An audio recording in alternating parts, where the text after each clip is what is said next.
ओम शांति। 8/3/2023।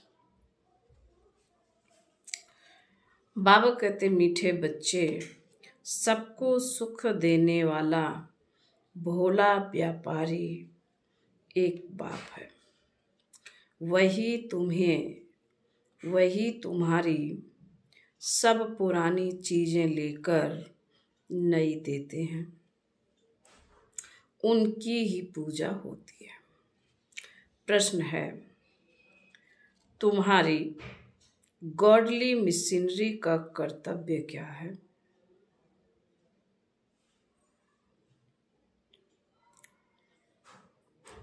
तुम्हें कौन सी सेवा करनी है?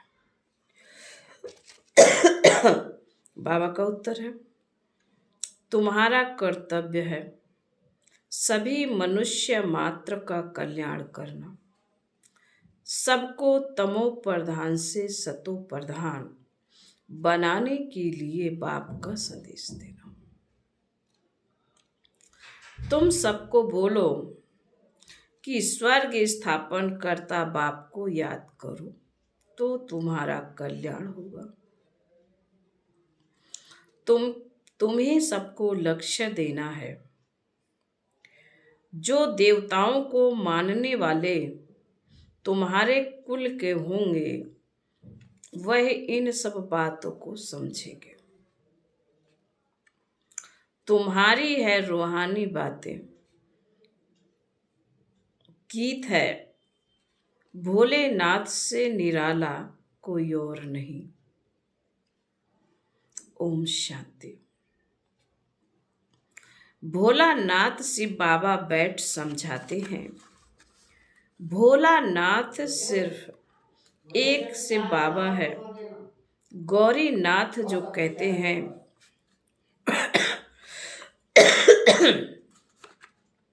कोई गौरी एक पार्वती नहीं होती। गौरीनाथ व बबुलनाथ अर्थात बबुल जैसे कांटों को फूल और जो सांवरे बन पड़े हैं उनको गोरा बनाने वाले हैं। महिमा सारी है ही एक की। यह है मनुष्य सृष्टि रूपी झाड़वा ड्रामा। जब ड्रामा कहा जाता है तो उनमें जो मुख्य एक्टर्स हैं वह जरूर याद आते हैं। मुख्य जरूर हीरो हीरोइन की जोड़ी होती है।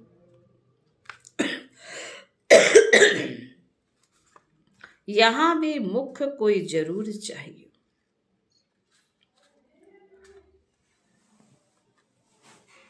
माता पिता नामी ग्रामी हैं। सूक्ष्म वतन में कहते हैं शंकर पार्वती हैं। ब्रह्मा का किसी को पूरा मालूम नहीं है। ब्रह्मा सरस्वती कह देते हैं परंतु वह कोई जोड़ी है नहीं।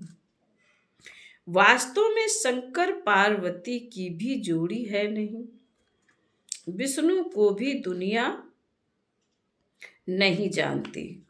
उनको जो अलंकार दिखाते हैं वह भी उनके नहीं हैं।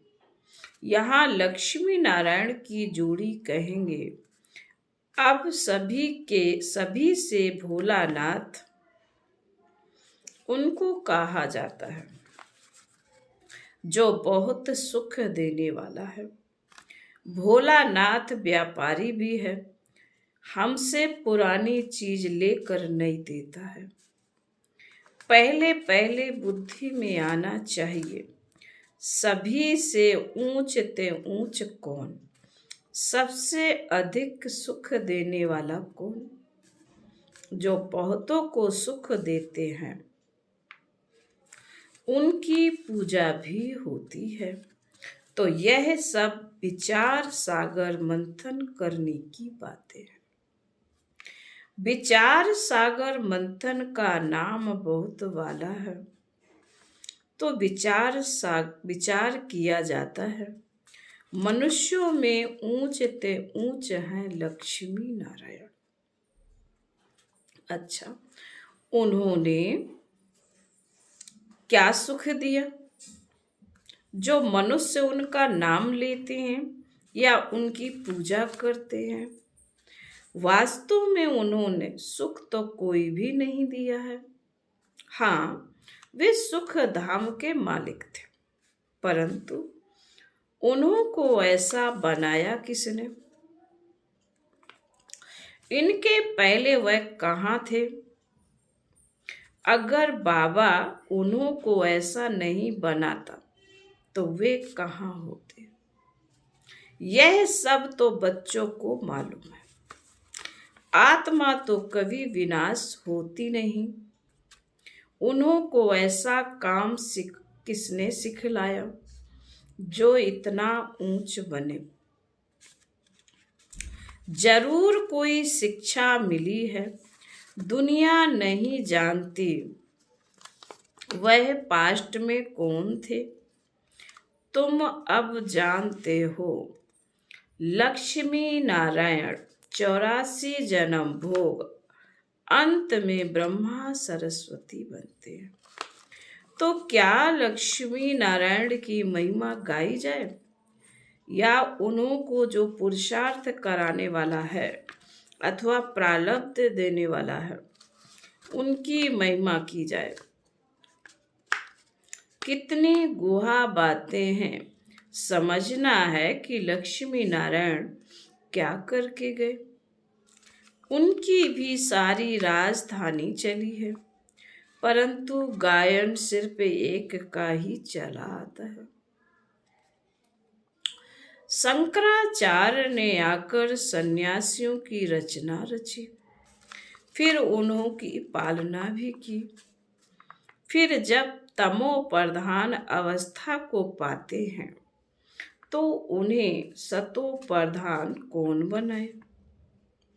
माया ने सबको सतो प्रधान बनाया है। लक्ष्मी नारायण जो सतो प्रधान थे, फिर चक्र लगाकर तमो प्रधान में आते। हर एक का ऐसा होता है, भल कितने भी बड़े मर्तबे वाला हो। सतो रजो तमो से हर एक को पाश करना है। इस समय सब पतित है, तो तमो प्रधान दुनिया को फिर से सतो प्रधान कौन बनाए? पहले पहले सतो प्रधान सुख में आते हैं, फिर दुख में जाते हैं। यह राज अब तुम बच्चों को समझाया जाता है। 84 जन्म लेना होता है तो जरूर सतो प्रधान से तमो प्रधान बनना ही होगा। हर चीज सतो रजो तमो जरूर होती ही है। प्रिसेप्टर का भी ऐसा ही होता है। प्रेसेप्टर्स का भी ऐसे होता है। वह भी अब तमो प्रधान है, तो फिर भी अब सबसे ऊंचते ऊंच कौन है? जो कभी भी तमो प्रधान नहीं बनता। अगर वह भी तमो प्रधान बन जाए तो फिर उनको सतो प्रधान कौन बनाए? फिर बलहारी उनकी हो जाए। ऐसे ऐसे विचार सागर मंथन करने से दिल में जो पॉइंट्स जचती है, अच्छी लगती है तो सुनाई जाती है। भोलानाथ परमपिता परमात्मा ही सबका सद्गति दाता है, सतो प्रधान बनाने वाला है। सब दुर्गति से निकल सद्गति को पाते हैं। नंबर वार जो भी पहले पहले आएंगे वह सतो प्रधान सतो रजो से होकर फिर तमो प्रधान बनेंगे।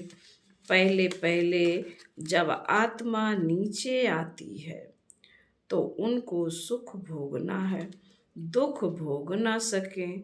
मनुष्य पहचान नहीं सकते कि यह नया शॉल है, इसलिए इतना सुख है। मान है अब सबकी यह तमो प्रधान अवस्था है। तत्व खानियां सब आदि सब तमो प्रधान है।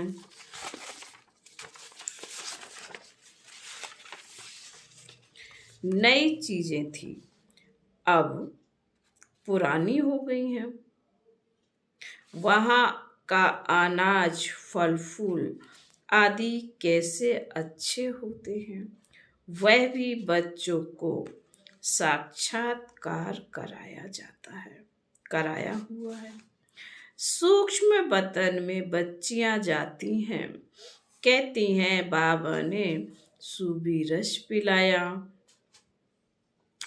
जरूर ऊंच बाप चीज भी ऊंची देते हैं।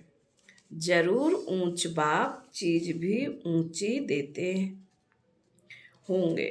बच्चों को यह बुद्धि में रहना चाहिए। ऊंच ते ऊंच एक भगवान ही है। याद भी सब उनको करते हैं। गॉड फादर कहते हैं, गॉड रहते ही हैं ऊपर में। गॉड आत्मा गॉड फादर को याद करती है, क्योंकि आत्मा को दुख है तो भोलानाथ बाप आकर फिर सुख देते हैं, तो उनको क्यों नहीं याद करेंगे। आत्मा कहेगी हम शरीर के साथ जब दुखी होता हूँ तो बाप को याद करता हूँ। रावण दुश्मन दुख देते हैं तो बाप को याद करते हैं। दुख में हम सभी आत्माएं परमात्मा को सिमरन करते हैं। फिर जब हम आत्मा स्वर्ग में रहती हैं तो बाप को याद नहीं करते। यह आत्मा कहती है बाप को ही पुकारेगी ना। मनुष्य तो उनका एक्यूपेशन बायोग्राफी कुछ नहीं जानते, ना ड्रामा का राज जानते कि कैसे आत्मा चक्र में आती है। तुम बच्चे अब जानते हो। माया रावण दुख देने वाली है। यह रावण राज्य शुरू हुआ है द्वापर से। यह भी समझाना है, क्योंकि यह किसी को पता नहीं कि सबसे पुराना दुश्मन रावण है। उनके ही मत पर यह पार्टीशन आदि हुआ।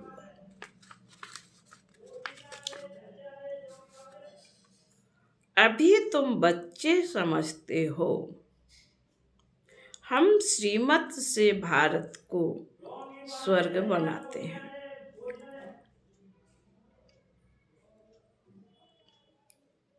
वही सबका सदगति दाता है।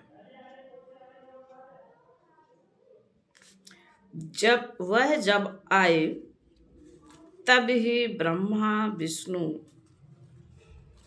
शंकर के कार्य कराए। ऊंच ते ऊंच वह एक ही है। उनकी बायोग्राफी को कोई नहीं जानते। यह खेल ही ऐसा बना हुआ है। तो बाबा समझाते हैं सबसे बड़ा दुश्मन रावण है, उस पर जीत पानी है। समझाते भी हैं उनको जिन्होंने कल्प पहले समझा था। वही आकर शूद्र से ब्राह्मण बनते हैं। अब विचार करो, सतयुग से त्रेता अंत तक कितनी संप्रदाय वृद्धि को पाती रहेगी। तो इतने सबको ज्ञान देने की सर्विस करनी है। इतने सब में ज्ञान का बीज भरना है। ज्ञान का विनाश तो नहीं होता, लड़ाई वालों का भी उद्धार करना है। हमारे देवी संप्रदाय वाले जहां होंगे वह निकल आएंगे। उन लड़ाई करने वालों को कहा जाता है जो युद्ध के मैदान में मरेंगे वह स्वर्ग में जाएंगे, परंतु उनके कहने से स्वर्ग में जा नहीं सकते जब तक तुम लक्ष्य ना दो। लक्ष्य सिर्फ ब्राह्मण ही दे सकते हैं, मरना तो है ही। मुसलमान अल्लाह को याद करेंगे, सिख लोग गुरु नानक को याद करेंगे, परंतु स्वर्ग में थोड़े ही जा सकते हैं। स्वर्ग में जाना होता है संगम पर। तो इन लड़ाई आदि वालों को भी सिवाय तुम ब्राह्मण के यह मंत्र कोई दे ना सके। स्वर्ग का मालिक बनाने वाला सबसे ऊंच है वह पाप। ये तो ठीक है भगवान वाच कि युद्ध में मरने से स्वर्ग में जाएंगे, परंतु कौन सी युद्ध? युद्ध है दो, एक है रूहानी, दूसरी है जिस्मानी। उन गोली चलाने वालों को भी तुम ज्ञान दे सकते हो। गीता में भी है मन मनाभव, अपने बाप और स्वर्ग को याद करो तो स्वर्ग में जाएंगे। जब संगम युग हो तब ही तुम स्वर्ग में जा सकते हो। वह है जिस्मानी बातें, यह है रूहानी बातें। हमारी है माया पर जीत पाने की युद्ध। मरने समय मनुष्य को मंत्र दिया जाता है, यह जाते ही है मरने के लिए तो बाप का संदेश देना है। एक दिन गवर्नमेंट भी तुमको कहेगी कि यह नॉलेज सबको दो, तुम हो गॉडली मिशनरी, तुम्हारा काम है बहुतों का कल्याण करना। बोलो भगवान को याद करो। अब स्वर्ग स्थापन हो रहा है तो सुनकर बहुत खुश होंगे। जो इस कुल के होंगे वही मानेंगे। देवताओं को मानने वाले ही इन बातों को समझेंगे तो सबका कल्याण करना है। बेगर बाप को याद करने स्वर्ग में जा नहीं सकते। स्वर्ग स्थापन करता बाप को जब याद करेंगे तभी कल्याण होगा। बाबा ने समझाया लड़ाई वाले वह संस्कार ले जाते हैं तो फिर लड़ाई में ही आ जाते हैं। आत्मा संस्कार ले जाती है ना, स्वर्ग में तो जा ना सके। जो भारत की सेवा करते हैं उनको फल तो मिलना चाहिए ना, तो उन्हों की भी सर्विस करनी है। बड़ों बड़ों को समझाना है, तुम्हारा प्रभाव निकलेगा। तुमको कहेंगे यहाँ आकर भाषण करो। जैसे मेजर ने बाबा को मंगाया, जहाँ तहाँ समझाने के लिए घुसना पड़ता है। बड़े को समझाने से फिर छोटे बहुत आते हैं, परंतु गुरु को तुम पहले समझाओ तो चेले लोग उनका माथा ही खराब कर देंगे, फिर उनको निकाल दूसरे को गद्दी दे देंगे, क्योंकि यह बिल्कुल नई बातें है ना। सारी दुनिया में एक भी मनुष्य गीता को पूरा समझते नहीं। कहते हैं बरोबर रुद्र ज्ञान यज्ञ से विनाश ज्वाला प्रज्वलित हुई थी, फिर क्या हुआ यह नहीं जानते। मनुष्य कुछ भी नहीं जानते। इस समय सब तमो प्रधान है। क्रिश्चियन भी यह मानते हैं कि क्राइस्ट यहाँ बेगर रूप में है। फिर बेगर से अमीर कौन बनाए? सबका सद्गति दाता एक ही परम पिता है। तो तुम बच्चे अगर अच्छी रीति बैठ समझाओ तो बहुतों का कल्याण कर सकते हो। बाप स्वर्ग का रचयिता ही पतित पावन है, तो उनकी श्रीमत पर चलना पड़े। जो लायक होंगे वही निकलेंगे। जिनको स्वदर्शन चक्र का व मन मनाभव का अर्थ बुद्धि में है, उनको ही ब्राह्मण कहेंगे। ब्राह्मण बनने बिगड़ देवता नहीं बन सकते। प्रजा तो बहुत बननी है। त्रेता अंत तक जो आने वाले हैं, उनको यह मंत्र मिलना है। तीर उनको ही लगेगा जो हमारे कुल का होगा। तुम्हारे तीर में अब जौहर भरता जाता है। फिर पिछाड़ी में बहुत तीखे बाण लगेंगे। सन्यासियों को भी बाण लगेंगे ना। फिर समझा है, बरोबर ये भगवान ही बाण मारते हैं। तुम्हारे ज्ञान बाण और जौहरदार रिफाइन बनते जाते हैं। मुख्य बाण है ही मन मनाभव। यथार्थ रीति समझाया है कि यही संगम युग है जहां से स्वर्ग जा सकेंगे। महाभारत लड़ाई भी सामने खड़ी है। वह भी युद्ध का मैदान है, यह भी युद्ध का मैदान है। माया पर जीत पाने में मेहनत लगती है। साधारण प्रजा भी बहुत बननी।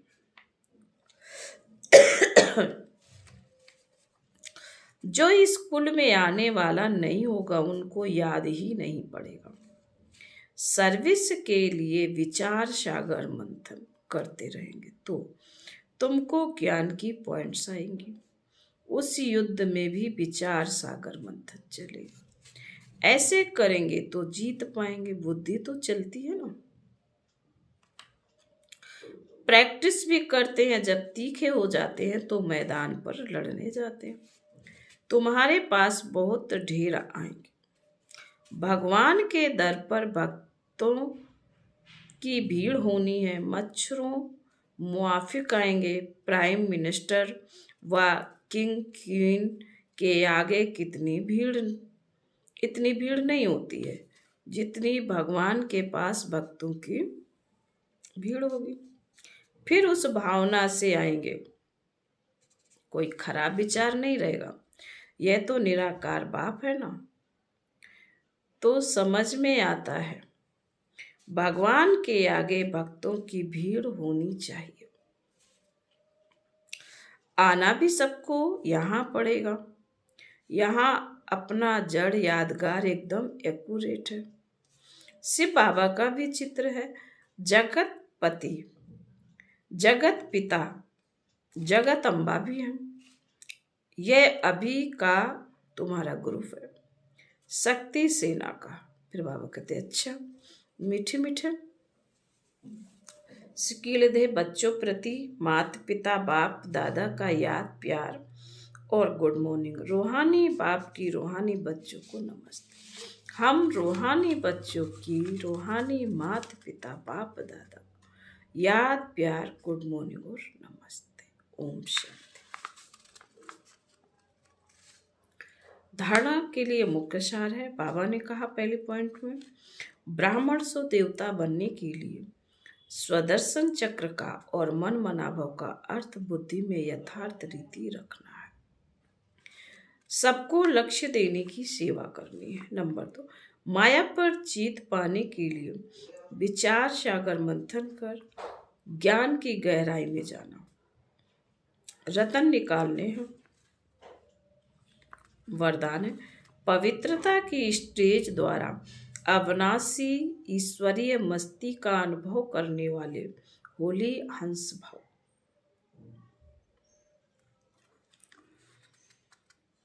विस्तार, होली पर सभी बड़े छोटे के भान को भूल आपस में एक समान समझ मस्ती में खेलते हैं, दुश्मनी के संस्कार भूल मंगल मिलन मनाते हैं। यह रस्म भी अभी की है। आप बच्चे जब होली अर्थात पवित्रता की स्टेज पर रहते हो, बाप के संग के रंग में रंगे हुए होते हो, तब ईश्वरीय मस्ती में देह का भान व भिन्न भिन्न संबंध का भान, छोटे बड़े का भान विस्मृति हो विस्मृत हो एक ही आत्म स्वरूप का भान रहता है। यही होली हंस स्थिति है। इसी का यादगार हर वर्ष होली उत्सव के रूप में मनाते हैं। स्लोगन है, जिनके जीवन में शीतलता है, जिनके जीवन में